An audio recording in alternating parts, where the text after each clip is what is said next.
नमस्कार दोस्तों, TET exam fever में एक बार फिर से आपका स्वागत है। दोस्तों, आज हम पढ़ेंगे ट्रिक के माध्यम से तुलसीदास, सूरदास, कबीरदास की रचनाएं। दोस्तों, एग्ज़ाम में एक प्रश्न इनसे आपको देखने को मिल जाता है। दोस्तों, पहले हम तुलसीदास, सूरदास, कबीरदास के बारे में कुछ जानकारी प्राप्त करेंगे। जैसे सूरदास के गुरु कौन है, कबीरदास के गुरु कौन है, क्योंकि दोस्तों एग्जाम में कभी कभी इनसे इनके गुरु से भी प्रश्न आ जाता है। और कबीरदास के अनुयायियों को क्या कहा जाता है, इनसे प्रश्न कभी कभी देखने को मिल जाता है। तो इनके बारे में यदि हमें जानकारी प्राप्त रहेगी तो एग्जाम की दृष्टि से अच्छा रहेगा। तो चलिए वीडियो शुरू करते हैं।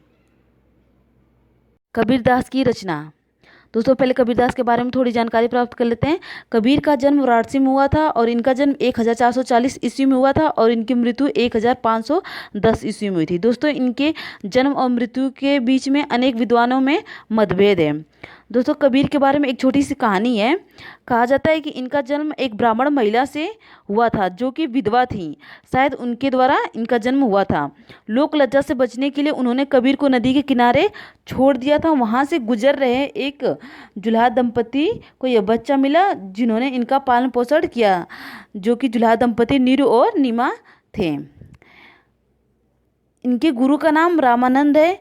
कबीर की शिक्षाएं नामक ग्रंथ से संग्रहित हैं। जो कबीर की शिक्षाएं हैं बीजक नामक ग्रंथ से संग्रहित हैं। कबीर के अनुयायियों को कबीरपंथी पुकारा जाता है। कबीरदास की रचना देख लेते हैं ट्रिक के माध्यम से। शब्द के बीजों से अनुशाखा ने राम ग्रंथ की रचना की। शब्द के बीजों से अनुशाखा ने राम ग्रंथ की रचना की। शब्द से शब्द, बीजों से बीजक, अनु से अनुराग सागर, शाखा से साखी ग्रंथ, राम से रामायणी, ग्रंथ से ग्रंथावली, रचना से रचनावली। इस ट्रिक के माध्यम से आप आसानी से इसको याद कर लीजिएगा। शब्द के बीजों से अनुशाखा ने राम ग्रंथ की रचना की। शब्द से शब्द, बीजों से बीजक, अनु से अनुराग सागर, शाखा से साखी ग्रंथ, राम से रामायणी, ग्रंथ से ग्रंथावली, रचना से रचनावली। इस ट्रिक के माध्यम से आसानी से आप लोग इसको याद कर लीजिए। चलिए आगे देखते हैं। तुलसीदास। पहले तुलसीदास के बारे में कुछ जानकारी प्राप्त कर लेते हैं। तुलसीदास का जन्म उत्तर प्रदेश के बांदा जिले के राजापुर ग्राम में हुआ था। क्योंकि दोस्तों कभी कभी यहाँ से भी प्रश्न पूछ लिया जाता है कि तुलसीदास का जन्म कहाँ हुआ था और तुलसीदास के माता पिता का क्या नाम था, तुलसीदास के गुरु का क्या नाम था। तो इनको भी देख लेते हैं। तुलसीदास के पिता का नाम, तुलसीदास के पिता का नाम आत्माराम दुबे था और तुलसीदास की माता का नाम हुलसी था। इनके गुरु का नाम बाबा नरहरि दास था। चलिए तुलसीदास की रचना ट्रिक के माध्यम से देख लेते हैं।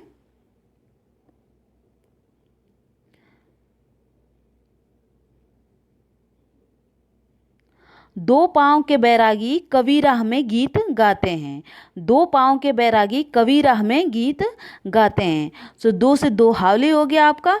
पा से पार्वती मंगल, व से वैराग्य संदीपनी, बैर से बैरो रामायण, गी से गीतावली, कवि से कवितावली, रा से रामाज्ञा प्रश्नावली, रा से रामलला नहचू, रा से रामचरितमानस, ह से हनुमान चालीसा, गी से गीतावली। दोस्तों, इस ट्रिक के माध्यम से आप आसानी से इसको याद कर लीजिएगा। दोस्तों, यदि आपको वीडियो पसंद आता है तो please like, share and subscribe करना ना भूलिएगा। चलिए आगे देखते हैं। सूरदास। सूरदास के बारे में कुछ जानकारी पहले प्राप्त करते हैं। सूरदास का जन्म उत्तर प्रदेश के आगरा जिले के रुनकता ग्राम में हुआ था। सूरदास के पिता सारस्वत ब्राह्मण पंडित रामदास थे। सूरदास के गुरु का नाम श्री वल्लभाचार्य थे। इनका रचना देख लेते हैं ट्रिक के माध्यम से। सूर्य की लहर नागेश पद पर गोवर्धन में 50 भ्रमण किया।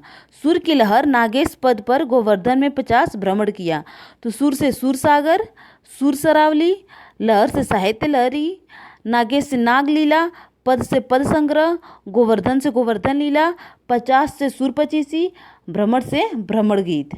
थैंक यू दोस्तों। यदि आपको ये वीडियो पसंद आता है तो please like, share and subscribe करना ना भूलें।